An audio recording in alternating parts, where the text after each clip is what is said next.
Jean-Pierre Martel, beaucoup de questions des auditeurs. C'est une période Ben, c'est une période magnifique pour le jardinage et tout. Mais trop tôt encore pour les cônes de styromousse, les protections hivernales, couverture de jute et de plastique. Daniel, cette semaine, j'étais dans le plateau à Hall, puis à Gatineau, puis c'est ça, j'ai déjà vu des conifères qui étaient entourés de jute, là.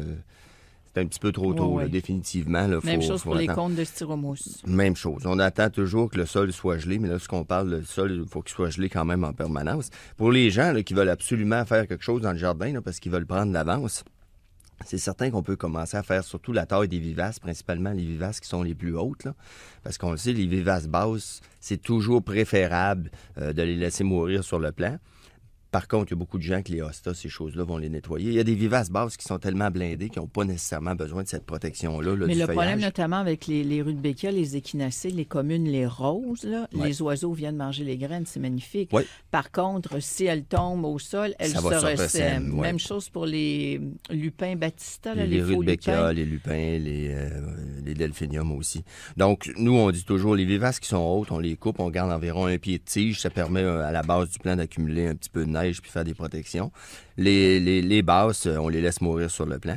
On peut aussi commencer à attacher les arbustes, Daniel, ceux qui vont être vraiment affectés par le poids de la neige sur le bord des toits, ces choses-là.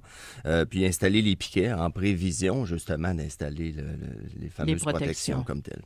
Les graminées qui sont de plus en plus populaires. Incroyable.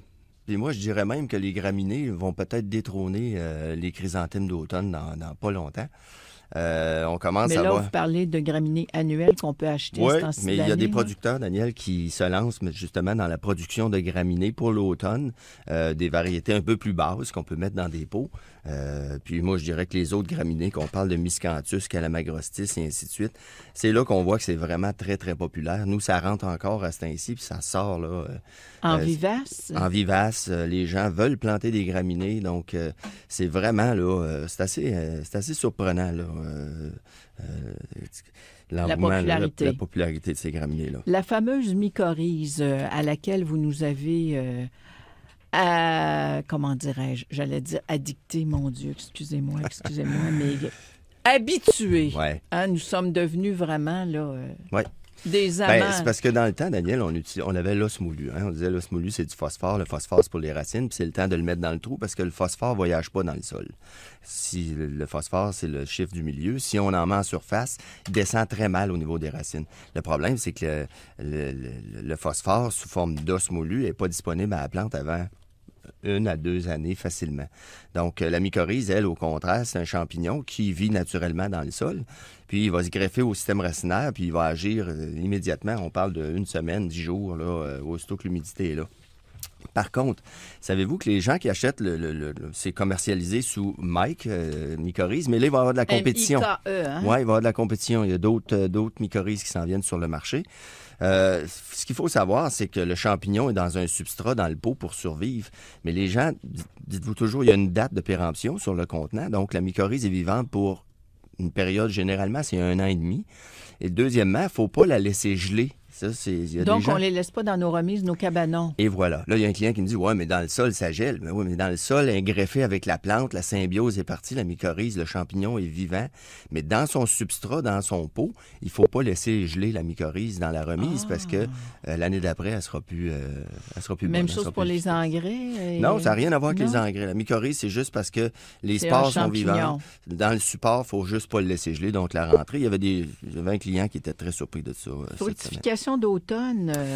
Oui, bien là, on a les couleurs d'automne, hein, puis on est vraiment gâtés. La semaine passée, je suis allé me promener dans une érablière, Daniel, c'était assez spectaculaire. Là. C'était cette de année, toute beauté. là, parce on qu'il a n'y eu a pas les eu de conditions. gel encore, c'est ça. de chaleur. C'est vraiment la photopériode qui joue sur le déclenchement là, des coloris automnaux. Puis ce qui s'est passé cette année, c'est qu'on a eu beaucoup de lumière, en plus, qui dégrade justement ces pigments-là. Là, c'est juste dernièrement que c'est plus sombre, puis c'est plus nuageux. Donc, on a vraiment les conditions conditions idéales, là. Beaucoup de lumière, c'est sec. Fait que c'était assez extraordinaire. Mais là, avec la pluie, le froid, là, les feuilles... Là, les feuilles vont tomber assez rapidement. On a l'impression que c'était des écus d'or qui tombaient cette semaine. C'était assez extraordinaire. Mais par contre, oui, les fructifications d'automne, il y a toujours, bon, c'est sûr qu'il y a la couleur des feuilles, mais là, il y a des plantes qui font des fruits, comme les ilex, les pommetiers, les ifs, les taxus, les sorbus. Les néfriers.